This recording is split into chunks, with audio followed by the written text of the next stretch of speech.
All right, everyone. So I'm going to take you through the next, probably my second favorite hip mobility drill. It's called a Cossack squat, or kind of a lateral lunge. There are a lot of progressions and regressions to this movement, and so I want to remind you just to work in whatever tolerance that your body allows you to at that time. As you practice these, as you get better at these, you'll be able to progress, but I always want you to have regressions to these movements as well, so that you're still able to perform them, stay consistent, and stay safe. Okay. The idea of this one is to work in more of that lateral plane of motion, that side-to-side motion. We don't do a lot of that throughout our day. And so this is going to allow us to practice doing that. In turn, as we practice that, we're going to start to incorporate more of those deep hip muscles.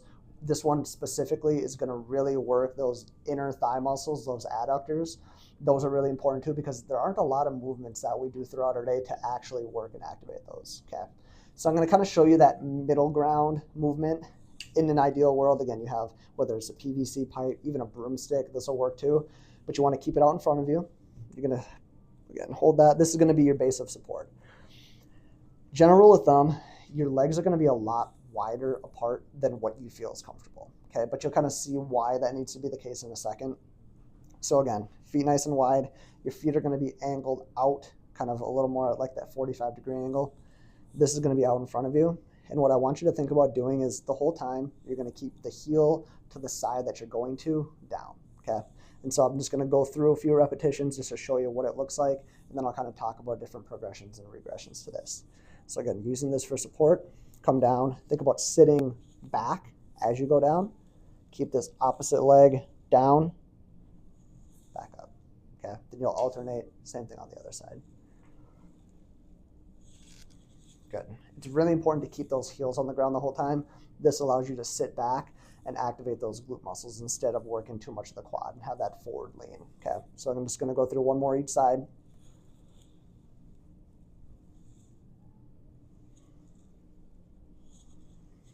And again, that one's kind of a middle ground.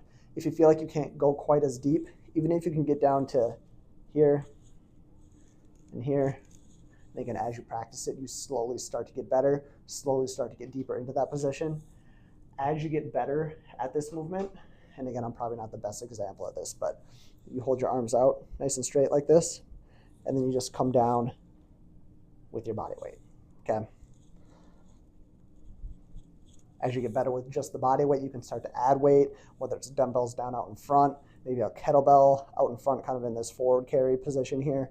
But again, the goal is to get strong with these two. You want to incorporate the mobility first, but as you get better at it, adding weight, that's going to help strengthen the hip muscles, which is going to lead to better posture, better stability as you're going through whatever you want to do throughout your day.